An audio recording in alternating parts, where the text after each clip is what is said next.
Good afternoon, everyone. We're going to discuss violent scenes today, but most importantly, we are discussing the consequences of improper response to these violent scenes.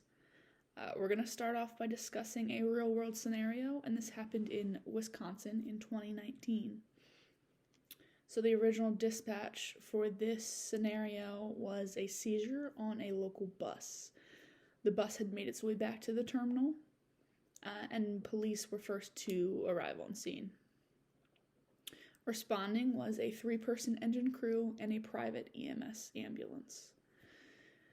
So the patient was found on the bus, of course, and EMS went ahead and delivered naloxone. The patient did respond well to this and regained consciousness. He was led off the bus, and the plan was to transport as additional administration of naloxone was thought to be necessary.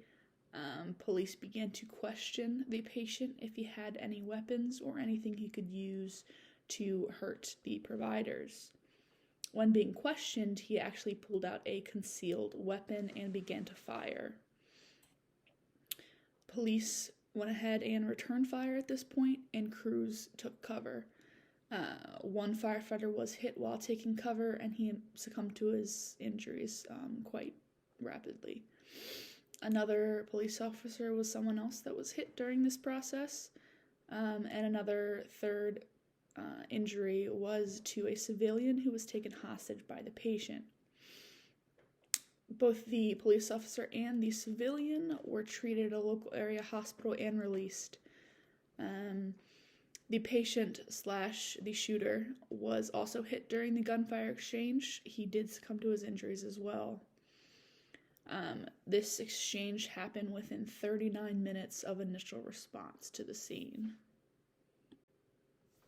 We're going to go ahead and we're going to take this unfortunate event and we're going to compare it to an event that we had recently in our own department. These are two very, very different scenarios, but there are a few similarities that do exist. Starting off the bat, we do have the fact that there was police presence in both of these scenarios. This is a positive situation. The dispatch recognized the need, that there was a possibility that either of these situations could go south, and ensured that there was police response at the scene of both of these incidents. If police response was not initially there, we would hope that it would be communicated to police that they would be needed. Both scenes in each scenario are dealing with a lot of unknowns. Staying vigilant in these scenarios is what is going to be the safest thing to do for every responder. Knowing what is going on, knowing the area, and sizing up the scene accurately is what's extremely needed in both of these scenarios. Finally, there is a result of injury to responders, and that is the biggest similarity and the biggest thing that we need to work on to avoid situations such as these. We want to keep our people safe overall. One thing we can do to keep ourselves safe on scene and keep our coworkers safe as well is we follow standard operating procedures. So these are how we avoid injury, like what we see in these scenarios. These procedures begin with dispatch. The quality, the quantity, and the timeliness of information given, taken, and then given back to other employees and those responding to the scene is what's going to be extremely important here. Where there is a lack of information, it is up to the dispatcher to use their professional discretion to ensure that they provide the safest action to responders on scene. Another important area here is the scene size up, So getting a good feel for the scene, understanding where the risks and where the dangers are is what's going to be extremely important as a responder in this scenario. Recognizing that and communicating with police presence is highly recommended in any scenario or any way that a responder may feel uncomfortable. Risk management is another key aspect here. Our standard operating procedure includes we will risk a lot with a calculated measure for savable lives. We will risk a little with a calculated manner to save savable property. We will risk nothing for what is already lost.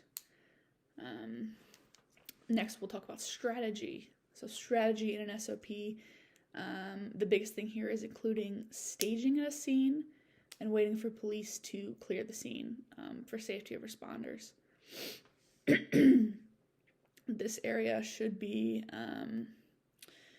safe, should be well communicated, and should be continuously evaluated. We should also have incident action plans, which should follow the same guidelines here. The last part here is what we're going to do when we run into unpredictable violence. We like to follow the run, hide, fight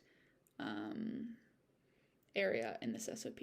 So we should be getting to safety. We should communicate with police presence. We should use our silent alarms on our radios when necessary. We should take cover and only engage as a last resort. So there are different rules and regulations that exist for the safety of first responders. The Workplace Violence Prevention for Healthcare and Social Service Workers Act is one that ensures the development of comprehensive workplace-specific plans to prevent violence. Some other areas that are important are following the specific regulations that are set forth in the SOPs. They are there specifically for the safety of providers. Another big example of this that we just talked about is staging at violent scenes in order for police to secure the area first. Another regulation that should be followed is maintaining and training and having the skill set of using violent restraints or having verbal de-escalation techniques. Now we'll go ahead and wrap this discussion up by reviewing what officers and commanders in this department are expected to do in these scenarios. First of all, ensuring that you and all employees maintain necessary training in de-escalation and how to react to these scenarios is a major aspect that we must enforce. Having the necessary skills and training can make a huge difference. I expect SOPs to be strictly followed by my officers, and I expect you to continue to teach and enforce these to the department. Safety falls on all of our shoulders, but as leaders of this department, you carry a heavier load. Ensuring that the safety of all employees here is important to me.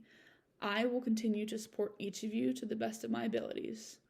And always remember, everyone goes home.